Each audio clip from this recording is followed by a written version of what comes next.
So hey hello views welcome to our new video. మరి ఈ వీడియోలో మనమైతే what is meant by ASCII values and how to print ASCII value of a particular character or integer or symbol అనే దాని గురించి అయితే చూడబోతున్నాం అనమాట.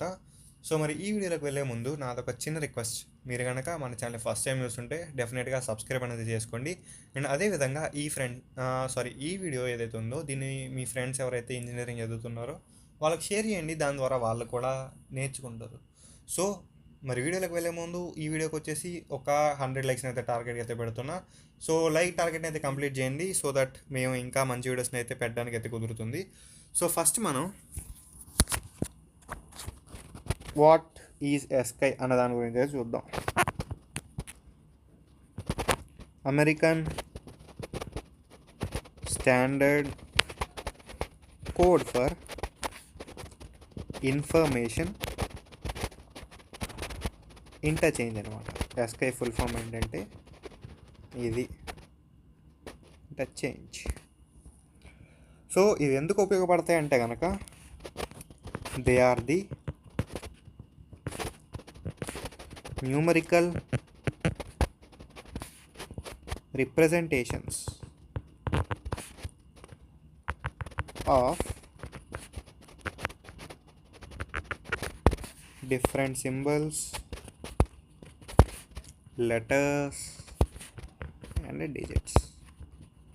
మనకి ఆల్ఫాబెట్స్ కానీ లేదంటే నెంబర్స్ కానీ సింబల్స్ కానీ ఏవైతే ఉంటాయో వాటికి ఒక న్యూమరికల్ రిప్రజెంటేషన్ అనేది మనకి ఈ American standard code for information interchange అనే సంస్థ ఏదైతే ఉందో ఇది మనకి నెంబర్ రిప్రజెంటేషన్ అనేది అయితే ఇవ్వడం జరిగింది.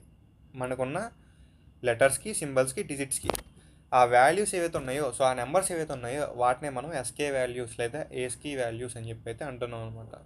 సో ఆ వాల్యూస్ ఏంటి అనేది అయితే ఈ వీడియోలో అయితే మనం అయితే చూద్దాం.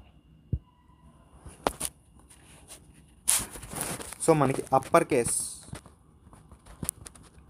అంటే క్యాపిటల్ లెటర్స్కి మనకి A = 65 అనమాట. సో B ఏంటన్నా అంటే B = 66. ఇలా ఈ సిరీస్ అనేది మనకి కంటిన్యూ అవుతూ వెళ్ళద్ది ఎప్పటి వరకు, Z = 90 వరకు. సో అప్పర్ కేస్కి మనకి రేంజ్ ఏంటంటే 65 to 90.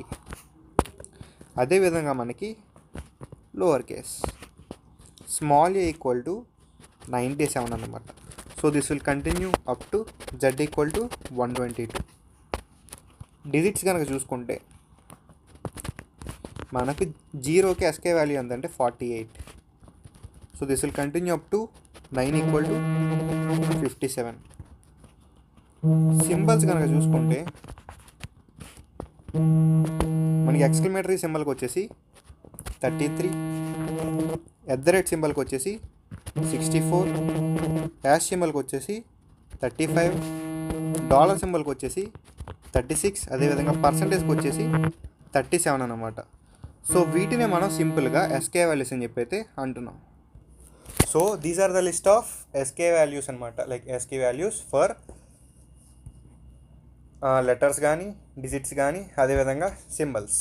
సో ఒక లెటర్కి కానీ, డిజిట్కి కానీ, లేదంటే ఒక సింబల్కి కానీ మనం ASCII వాల్యూని ప్రింట్ చేయడం ఎలా అనే దాని గురించి ఒక శాంపుల్ ప్రోగ్రామ్ అయితే రాద్దాం.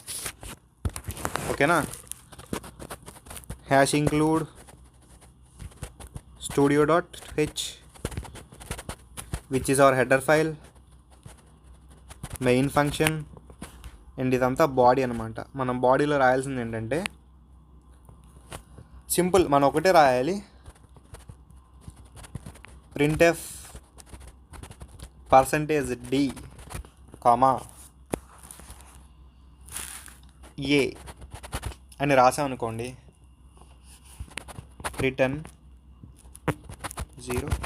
మనం ఇంటో వాళ్ళే కదా, సో ఇంటో వాళ్ళ రిటర్న్ 0. సో ఇదే మనకి ప్రోగ్రామ్ అయితే. సో మీరు ఇప్పుడు అవుట్పుట్ ఏం ప్రింట్ అవుద్ది అనుకుంటున్నారు? మీకు అవుట్పుట్ ఏదైతే ఉందో అదేమవుతుందంటే కనుక మీకు ఇందాక చెప్పాక లోవర్ కేస్కి A = 97 అని చెప్పి ASCII వాల్యూ అనేది. సో మీకు అవుట్పుట్ సెషన్లో 97 అనేది అయితే ప్రింట్ అవుతుందన్నమాట. సో సింపుల్గా మీరు ఇక్కడ ఏ ఇచ్చారు కాబట్టి 97 ప్రింట్ అయింది. అదే క్యాపిటల్ చేస్తే ఇందాక విధంగా మీకు 65 అనేది ప్రింట్ అవుద్ది. లేదా డాలర్ సింబల్ ఇచ్చారనుకోండి 36 అనేది ప్రింట్ అవుద్ది. సో మీరు ఇక్కడ మీకు ఎస్కీ వాల్యూ కనుక తెలియకపోతే సింపుల్గా ఈ ప్రోగ్రామ్ అనేది మీ కంపైలర్లో లేదంటే మీ దగ్గర ఉన్న ఆన్లైన్ కంపైలర్ కానీ లైక్ దేశీ ప్లస్ ఆఫ్లైన్ కంపైలర్ కదా అది, ఆన్లైన్ కంపైలర్ లైక్ జీడీబీ ఉంటుంది కదా, ఆన్లైన్ జీడీబీ అని చెప్పేసి దాంట్లో ఈ ప్రోగ్రామ్ని ఎగ్జిక్యూట్ చేసి చూడండి. మీకు ఎస్కీ వాల్యూ అనేది మీకు కావాల్సిన సింబల్ కానీ లెటర్ కానీ లేదంటే డిజిట్ కానీ ఏదైతే ఉంటుందో దాని ఎస్కీ వాల్యూ అనేది అయితే మీకు అయితే అవుట్పుట్లో అయితే వస్తుంది. సో మళ్ళీ ఇంకో మంచి వీడియో అయితే ముందుకైతే వస్తాను. అప్పటి వరకు టిల్ దెన్ బాయ్ బాయ్.